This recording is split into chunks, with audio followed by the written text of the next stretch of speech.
L'histoire va bientôt commencer.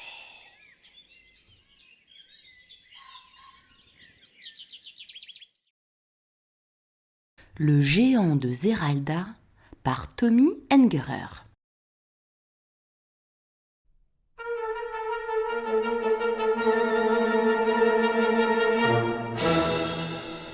Il était une fois un ogre, un vrai géant, qui vivait tout seul.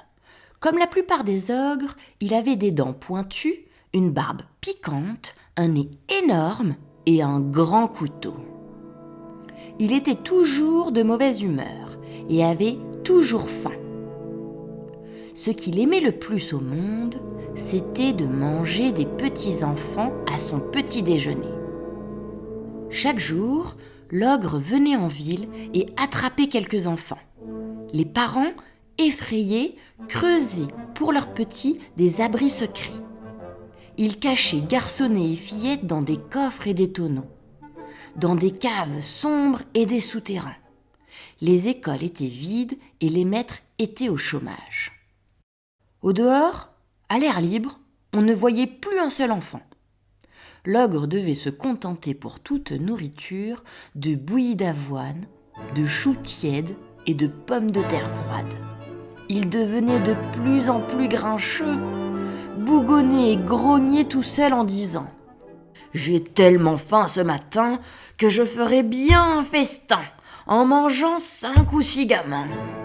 Croque et croque, si maintenant je rencontre quelques enfants, je les dévore à belles dents. »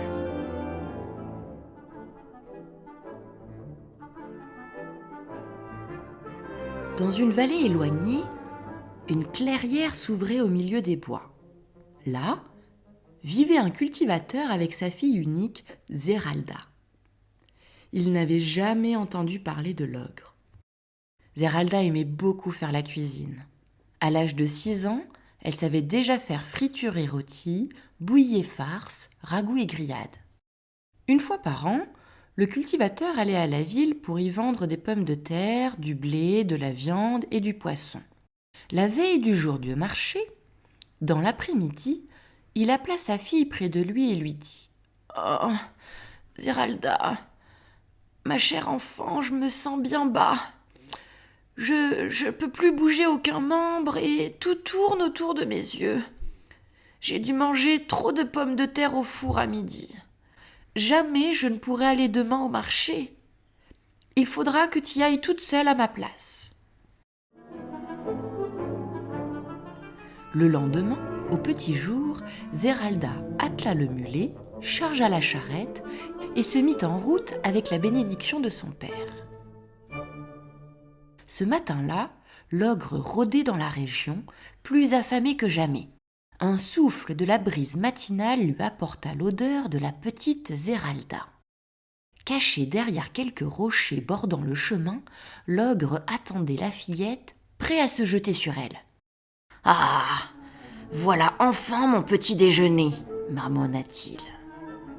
Mais quand elle approcha, le monstre affamé se précipita avec tant de hâte qu'il fit un faux pas et vint s'étaler au milieu du chemin. Il était étendu là, sans connaissance, une cheville foulée et le nez en sang. « Oh, pauvre homme !» s'écria Zeralda.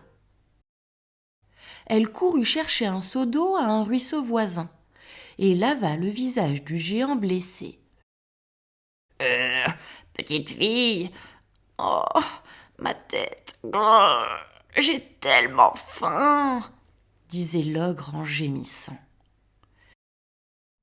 Cric, crac, croque et croque tout, avec du sel et du poivre, en friture ou en ragoût, les ogres trouvent les enfants bien à leur goût. Ce pauvre homme meurt de faim, pensa Zeralda. Et sans perdre un instant, elle prit quelques pots dans la charrette, rassembla quelques branches de bois mort, fit du feu et commença à cuisiner. Elle avait tellement pitié de ce géant à demi-mort de faim qu'elle utilisa la moitié des provisions qu'elle portait au marché.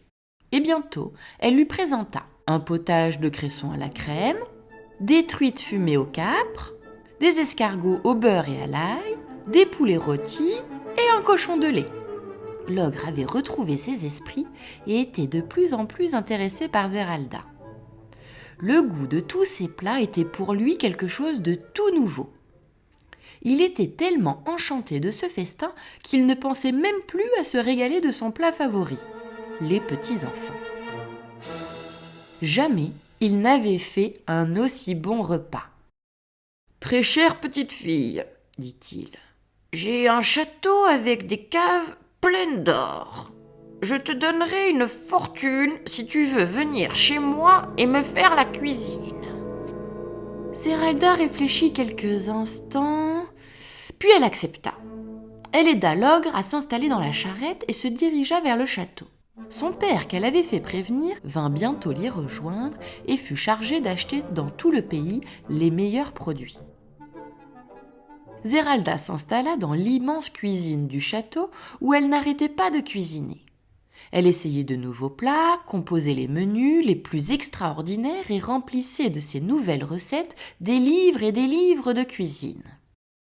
Un souper tout à fait moyen au château du géant comprenait par exemple menu, choucroute garnie, pâté en croûte, côtelettes sur lit d'aspi truffé, pompano sarèbe barnabé, sauce raspoutine, dinde jeune fille, croque-fillette aux délices des ogres. On organisa des banquets pour les ogres et les ogresses du voisinage qui ne savaient plus comment dire leur admiration. « Délicieux, extraordinaire, inimaginable, tout simplement divin !» s'exclamait-il. Et il demandait à Zeralda de leur donner ses recettes. Naturellement, maintenant qu'il mangeait tellement de bonnes choses, il n'avait plus envie de dévorer des enfants. Et comme il n'y avait plus de danger, les enfants sortirent de leur cachette et les villageois recommencèrent à vivre comme autrefois.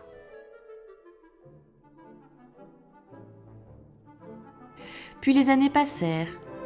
Zeralda devint une belle jeune fille. L'ogre, toujours bien nourri, rasa sa barbe piquante et ils devinrent amoureux l'un de l'autre. Ils se marièrent, menèrent une vie agréable et eurent un grand nombre d'enfants. On peut donc penser que leur vie fut heureuse jusqu'au bout.